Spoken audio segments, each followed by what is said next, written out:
Assalamualaikum warahmatullahi wabarakatuh. Selamat datang di Korkal Siniar, di mana semua suara bisa didengar. Selamat datang teman-teman. Selamat siang, selamat sore, selamat pagi, selamat malam, selamat apa aja ketika kalian menonton video ini. Dan kalian sudah melihat wajah saya di layar, itu artinya edukasi dan hiburan akan segera datang. Sepede itu emang saya, Bang. Ya teman-teman, selamat datang di Korkal Siniar, dan kita hari ini akan ngobrolin tentang satu hal yang sebenarnya tuh dekat sama kita gitu, karena ini nih sebenarnya udah sering kita dengar di televisi gitu. Kita udah sering dengar di televisi, tapi ini kayaknya beneran gak sih gitu ya. Kalau kita nonton misalnya ini tentang hipnotis teman-teman ya. Teman-teman pasti pernah lihat tentang konten tentang hipnotis, entah itu di televisi, entah itu di YouTube, entah itu di manapun lah, tapi pasti pernah dengar paling tidak. Nah, tapi kan kita sering bertanya-tanya nih, apakah yang hal-hal yang kayak gitu tuh beneran gak sih gitu ya? Ada gak sih di kehidupan nyata? Nah, ini kita udah ngedatengin orang yang tepat untuk kita tanya-tanya dan ngobrolin tentang hipnotis. Sudah bersama saya pakar hipnoterapi, Bang Endro S. Effendi. Assalamualaikum Bang, apa kabar Bang? Waalaikumsalam warahmatullahi wabarakatuh. Lama kita ketemu Bang ya? Siap. Terakhir ulang tahun Koran Kaltim ya? Siap, terakhir. Nah, Bang Endro, betul Bang ya sebutannya pakar hipnoterapi atau apa nih Bang sebenarnya Bang? Iya, seringkali memang orang menyebut hipnotis gitu ya. Jadi yang betul hipnotis itu orangnya. Hipnotis orangnya. Hipnotis itu orangnya. Kondisi kedalaman bawah sadar itu namanya hipnosis. Hipnosis. Jadi orang yang melakukan hipnosis namanya hipnotis. Sama kayak pemain piano namanya pianis. Pemain gitar namanya gitaris. Gitu ya kan. Siap. Orang yang bisa melakukan hipnosis namanya hipnotis. Nah, lalu hipnoterapi itu apa? Hipnoterapi adalah orang yang melakukan terapi dalam kondisi hipnosis. Gitu. Nah, itu namanya hipnoterapi, dan saya namanya pelakunya namanya hipnoterapis. Hipnoterapi. Betul. Jadi itu untuk meluruskan ini. Nah, benar. Seringkali orang nyebut, oh dia kena jadi korban hipnotis gitu.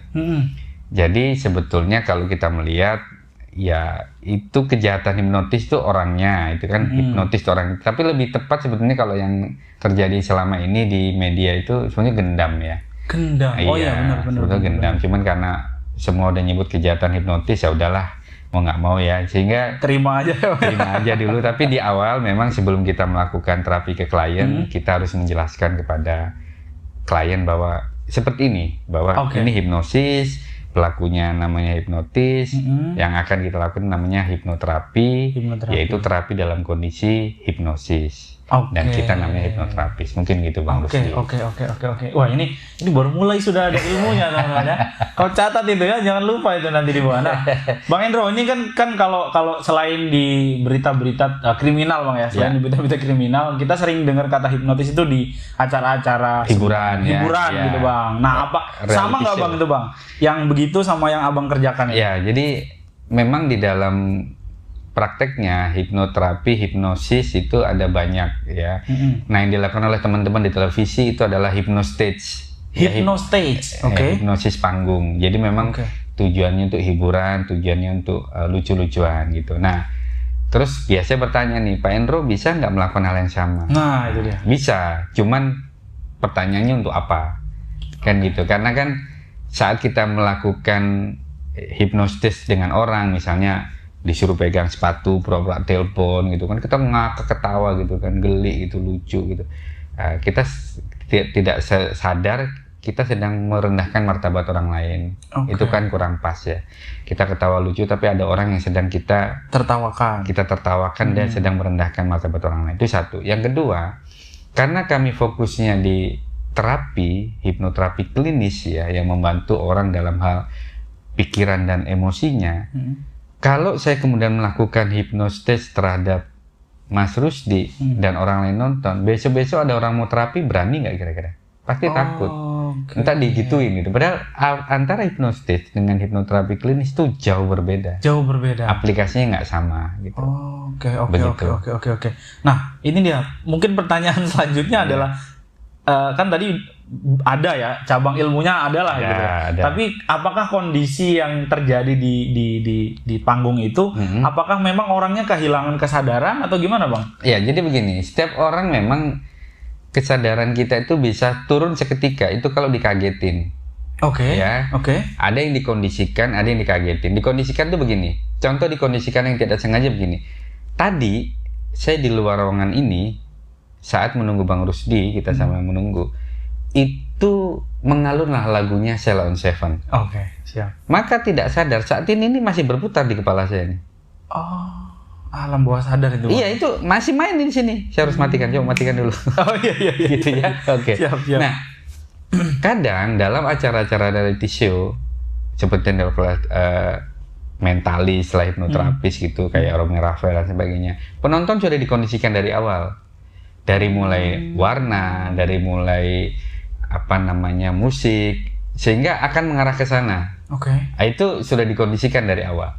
Nah, itu bedanya kalau hypnostage. Kemudian, apakah hypnostage itu permanen hasilnya? Misalnya ada yang takut rambutan kayak Raffi Ahmad gitu kan, takutin rambutan nanti ketakutan habis itu hilang. Nah, hypnostage itu permanennya yang kurang pas. Jadi hasilnya nggak permanen. Hasilnya nggak permanen. Kenapa nggak permanen?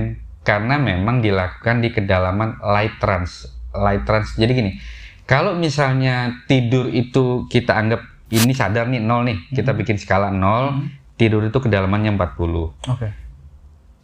Hypnostage atau hipnosis panggung itu hanya berada di level ini, 10 sampai 15. Oke. Ya, jadi ya kesadarannya turun tapi ini masih bisa naik gitu.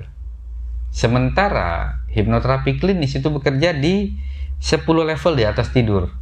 Jadi tidur tempat 40, kita di kedalaman 30-35. Kedalaman ini sama persis dengan kedalaman saat Bang Rusdi sholat tahajud. Oke. Saya juga baru tahu ini. Wah, luar Gitu biasa. ya. Kenapa? Pertanyaannya nih Bang Rusdi. Kenapa sholat tahajud itu wajib tidur dulu? Oke. Kalau nggak tidur namanya sholat malam. Sholat malam ya. Cuman betul. sholat lail aja kan. Yang namanya disebut tahajud kalau tidur dulu, walaupun sebentar. Kenapa? Karena saat tidur kita di kedalaman 40. Saat bangun untuk sholat, itu sebetulnya kita nggak langsung 0. Kita masih melayang di sini kan, Oke. di kedalaman 30 kan. Nah di situ itu adalah gelombang yang persis untuk mengakses database alam semesta di luar. Oke.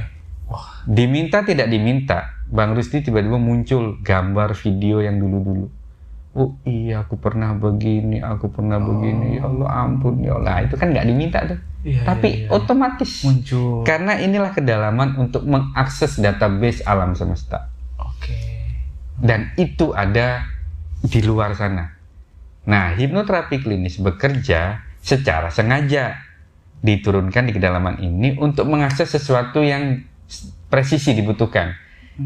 Misalnya trauma dengan tertentu, ya itu aja, yang lain nggak dibutuhkan. Jadi hanya sesuatu yang dibutuhkan. Fokus gitu Bang. Hanya fokus pada satu hal. Karena itu sebelum terapi harus ngisi formulir, dan kami nggak boleh ngutang-atik di luar maunya klien. Klien misalnya ingin dibantu soal fobia A, kami nggak boleh ke B, C, D, F, G, nggak boleh. Oh, Kan itu melanggar kode etik kan. Gitu. Siap. Nah, Wah, seperti ini itu. mind blowing ini ya.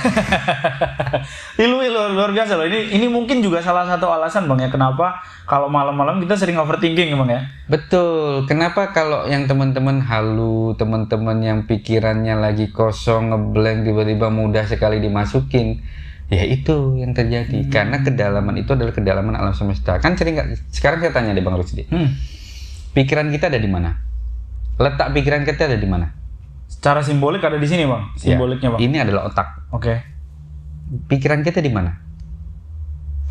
Nah ini gimana nih jawabnya? Nah, ini kamera yang sedang merekam Oke. podcast kita nih. Siap. Video ini yang sedang direkam oleh kamera ini, letaknya ada di mana? Oh iya ya benar ya. Di mana? Video yang direkam oleh kamera yang sedang merekam kita berdua, letaknya video itu ada di mana? Kalau nggak bisa juga harus disimpan dulu ya. Logikanya, oke lah di memory card gitu ya. Ambil memory cardnya, coba bongkar, ada nggak videonya? Oh iya benar. Ini pertanyaan simpel loh, ini jarang loh orang nanya ini. Benar. Ini Di mana sulit nih ini, videonya, di mana pertanyaan nih? sulit. Ya kan? Iya, Nah, iya. itu sama dengan sebelum kita jawab ini pertanyaan berikutnya. Api di kompor di rumah yang pakai kompor gas ya. Oke. Api asalnya dari mana? Api asalnya dari percikan. Ketika gas kita mau percikan api ya, harus ada apinya berarti. Tapi apinya di mana? Apinya dari mana ya? Aduh, ini